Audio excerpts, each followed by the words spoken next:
नमस्कार मित्रों, चंद्रकांत विपट अमेरिका से। मैं तो अभी अमेरिकन नागरिक हूँ। इस देश में मैं आया तब इंडियन था, और जब सिटीजन हुआ तो अमेरिकन हो गया। इस देश में मैं न्यूयॉर्क, जर्सी सिटी सभी में और एसोसिएशन में सेक्रेटरी रहा। 15 अगस्त हो या 26 जनवरी हो, ये देश है जहाँ मेयर भारत का झंडा लेकर अगर आगे चलकर और दिवाली भी मनाए, ध्वजवंदन भी करे, सलामी भी करे और त्योहार भी मनाए, ये एक देश है।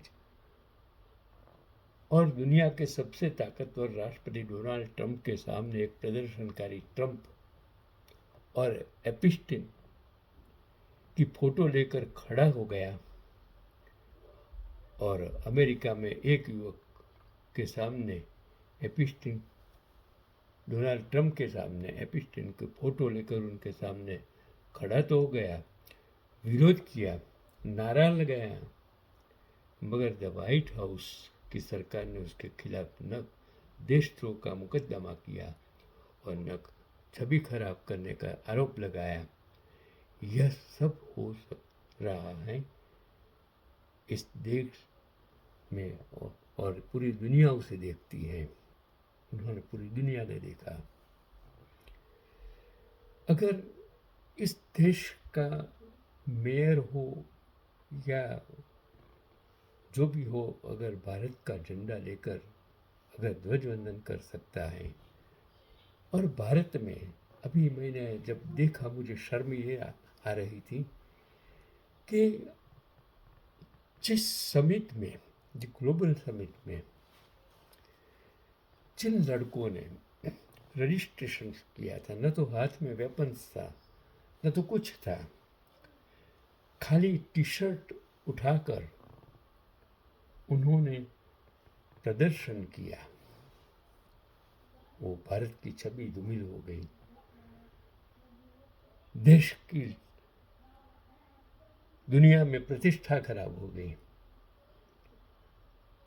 और उसके सामने मुकदमा एफआईआर फाड़ दी गई। उसकी इन्वेस्टिगेशन, उसके पीछे कौन है, सारी मीडिया, उस जो मैंने डिबेट सुनी तब मुझे, और डिबेट में जो एंकर्स हैं, जिस प्रकार की भाषा का और स्पोक पर्सन्स जो थे, मतलब सत्ता लक्षी पक्ष के जो भाषा का उपयोग करते थे, तब मुझे लगा कि ये देश कहाँ जा रहा है।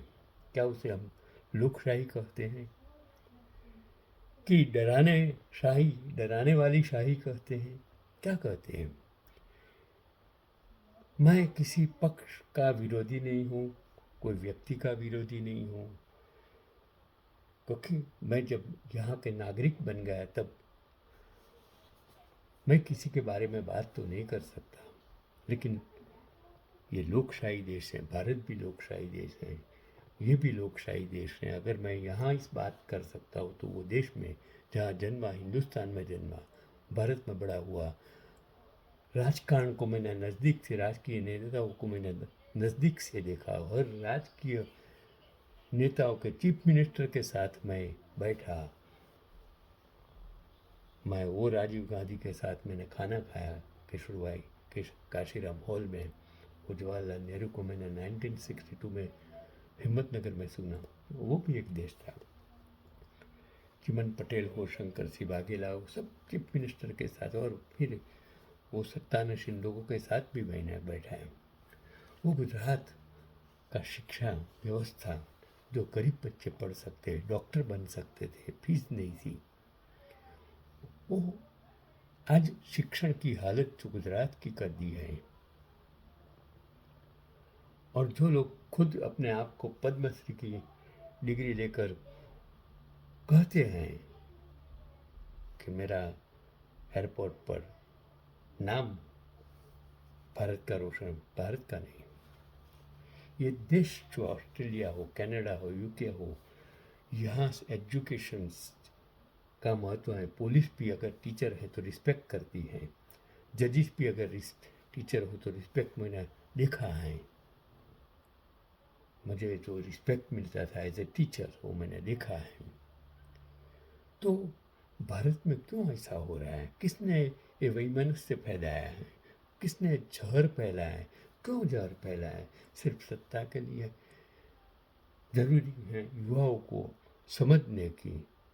और जो लोग अभी गलत बात को सुन रहे हैं, वो मीडिया जो गलत बात फैला रही है, उससे भारत की लुटाई की छवि पूरे विश्व में धूमिल हो रही है।